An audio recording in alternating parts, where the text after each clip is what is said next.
आजकल की इस भागदौड़ के जीवन में जहाँ पैसा कमाना कितना मुश्किल है, उतना ही मुश्किल है कि हम बड़े बड़े शहरों में रहे या कहीं पर भी रहे तो हम अपना स्वयं का जाति मकान ले पाएँ। ठीक है, जाति मकान तो जिसके ऊपर उनके पितरों की कृपा है, उनके देवी देवताओं का आशीर्वाद है और जिनके कुंडली के ग्रह गोचर ट्रांसिस दशा अंतर्दशा सब अच्छी चलती है, वैसे लोग ले सकते हैं। लेकिन काफ़ी लोगों को अपने किराए के मकान से, रेंटल से भी सेटिस्फाई करना पड़ता है। या कई लोग ऐसा भी होता है कि अपना जाति मकान तो ले लिया है लेकिन वो टेम्पररी एक किराए के मकान में लेते हैं जब तक वो अपना मकान बन रहा है तब तक भी।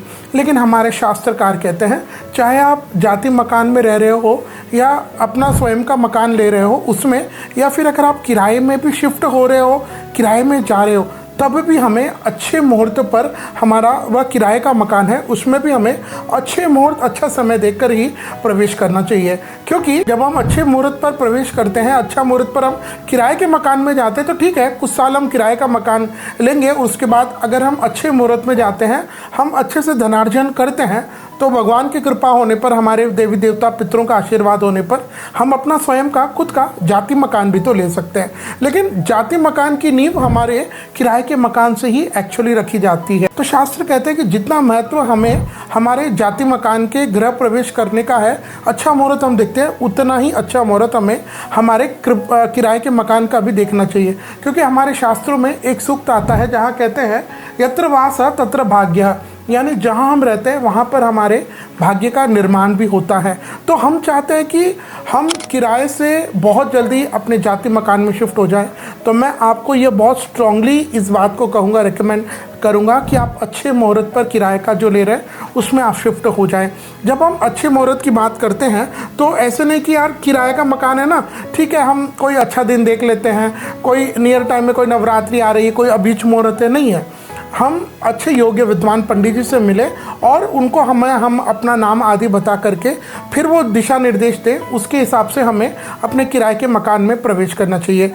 जब आप किराए के मकान में प्रवेश कर रहे हो, दो तीन बातों का बहुत ज़्यादा ध्यान रखिएगा। भले ही आप किराए के मकान में रह रहे हो, but I would highly recommend कि अगर बहुत ज़्यादा संभव हो तो आप अच्छे योग्य पंडित जी को पहले बताएं जो वास्तु के जानकार हो। आजकल के कंटेंट क्रिएटर्स नहीं, जो प्रोफेशनली, जिनके ऊपर देवी देवताओं की कृपा है, जिनकी मतलब उस जगह की ऊर्जा को वो महसूस कर पाएँ, ऐसे योग्य विद्वान पंडित जी को बुला करके आप पहले वहाँ के इंटरनल स्ट्रक्चर का वास्तु दिखाएं। और जब पंडित जी यस कह दें तो फिर आप अच्छे मुहूर्त पर हमें अपने उस किराए के मकान में प्रवेश करना चाहिए।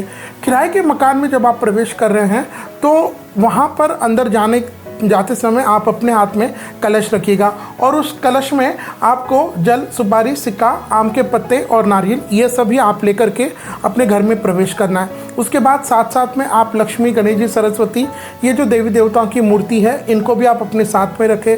प्लस जिन देवी देवताओं को, जिन भगवान को आप मानते हैं, जिनका आपके प्रति इष्ट है, उनकी देवी देवताओं की मूर्ति भी आप रखें। और घर का जो ईशान कोण है यानी नॉर्थ ईस्ट डायरेक्शन है, सूर्य जिस और उगता है उस दिशा में आप अपने मंदिर को बनाइए। अब ऐसा होता है कि बहुत अगर 1 BHK है, 2 BHK है, फैमिली बड़ी है, तब भी 3 चीज़ों का तो हमें ध्यान देना ही चाहिए चाहे हम किराए के मकान में रह रहे। पहला कि वहाँ का भगवान का जो मंदिर है अनकॉम्प्रोमाइज्ड, वो तो ईशान में होना चाहिए। सेकंड जो है, वहाँ पर जहाँ हम रह रहे वहाँ हमारे रसोई का जो है वो अनकॉम्प्रोमाइज्ड वह साउथ ईस्ट में यानी अग्निकोण में ही होना चाहिए। और तीसरा, जहाँ हम घर के जो बड़े लोग सोते हैं वह भी जो है वेस्ट और साउथ डायरेक्शन में ही होना चाहिए। ये 3 तो हमको करना चाहिए। फिर जहाँ आप भगवान का, अब काफ़ी लोग जगह ऐसे भी देखने में आता है कि घर छोटा होता है तो उनका जो रसोई है उसी में वो अपने भगवान का मंदिर बना लेते हैं। ऐसी अगर परिस्थिति आती है तब भी आप उस रसोई का जो क्षेत्र है उसका ईशान, उसके नॉर्थ ईस्ट में ही आप अपने भगवान को रखें और पर्दा अच्छे से ढक करके रखें ताकि जब आप रसोई बना रहे, छौंक वगैरह दे रहे हैं तो उसका धुआं आदि वो मंदिर पर न पड़े, इसका ध्यान रखिएगा। बाकी आप अलग से बनाते हैं तो वो तो नॉर्थ ईस्ट में। तो जब आप ये सारा कार्य कर दें उसके बाद अपने सारे घर में आप गौमूत्र, गंगा जल का छिड़काव करें और बांदर बाल लगाएं, केले के, आम के पत्ते हैं इनको लगाएं। एक चीज़ ध्यान दीजिएगा, काफ़ी लोग किराए के मकान में भी दूध उफान देते हैं। अब देखो, आपने मोटा मोटा ये सारा भी कर दिया और दूध भी उफान दिया, तो दूध तो हम जाति के मकान में उफानते हैं। अब सब आप किराए में कर रहे हैं, तो जाति के मकान में आपने क्या केवल वास्तु पूजा, लेकिन किराए के मकान में आपने अपने देवी देवताओं को विराजमान कर दिया। उसके बाद उनको आप माला आदि पहनाए, कुंकु चावल ये सब अर्पित करें, प्रसाद भोग लगाए, और वहाँ पर बैठ करके जो भी भगवान को आप मानते हैं, आपके जो भी इष्ट है, देवी देवता है, उनका आप नाम स्मरण करें वहाँ बैठ करके। तो आइए अब हम बात करते हैं साल 2026 में जून के महीने में अगर आप अपने किराए के मकान में जाना चाहते हैं तो उसके लिए शुभ मुहूर्त क्या रहेंगे। देखिए, अभी ये जो मैं किराए के मकान में जाने के मुहूर्त बताऊंगा ये कॉमन रहेगा। हो सकता है इनमें कोई मुहूर्त आपके नाम से मिल जाए, वेल एंड गुड, कोई हो सकता है न भी मिले। लेकिन अगर आप चाहते हैं कि आपकी कुंडली आपके नाम के हिसाब से आपके लिए जो सर्वश्रेष्ठ किराए के मकान में जाने का मुहूर्त अगर आप हमसे प्राप्त करना चाहते हैं तो स्क्रीन पर जो आपको नंबर दिखाई दे रहा है उस पर आप हमें कॉल करें और मात्र 1100 रुपये दे करके आपके लिए जो सर्वश्रेष्ठ किराए के मकान में जाने का मुहूर्त रहेगा वह आप हमसे प्राप्त कर सकते हैं। अगर हम बात करें कि जून के महीने में आपको किराए के मकान में कब जाना है, तो 17 मई से 15 जून तक तो ये अधिक पुरुषोत्तम मास रहेगा, ज्येष्ठ का महीना। तो हमारे शास्त्रकार कहते हैं जब भी यह अधिक मास पुरुषोत्तम मास आ जाए, इस दौरान हमें हमारे निजी कार्य नहीं करने चाहिए। इस दौरान हम अपने तन को, मन को, धन को, जीवन को परमात्मा की ओर ले जाएं। हमारे घर के आसपास कहीं कथा भागवत हो रही हो, उसका आयोजन हम करें, नहीं कर सके तो सुनने जाए, लेकिन हम अपने निजी काम, स्वार्थ के काम न करें। तो जब ये अधिक मास समाप्त हो जाएगा उसके बाद जून के महीने में अगर आप अपने किराए के मकान में जाना चाहते हैं तो उसके लिए जो शुभ मुहूर्त रहेंगे उनमें पहला मुहूर्त रहेगा संवत 2083 शुद्ध ज्येष्ठ मास के शुक्ल पक्ष की तृतीया तिथि यानी बुधवार 17 जून 2026। इस दिन पुनर्वसु नक्षत्र सुबह 8:13 तक मिथुन के चंद्रमा, उसके बाद कर्क के चंद्रमा रहेंगे और इस दिन पूजा के लिए कर्क लगन श्रेष्ठ रहेगा।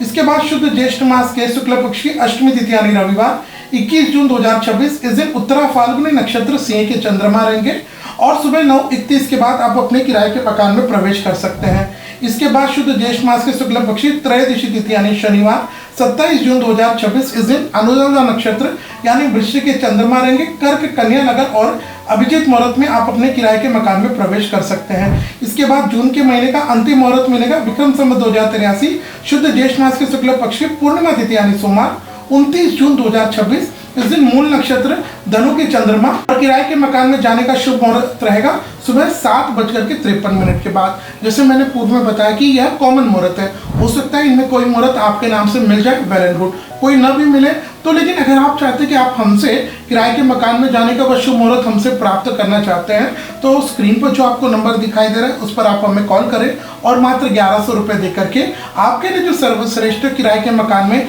जाने का मुहूर्त रहेगा वो हम आपको प्रदान करेंगे।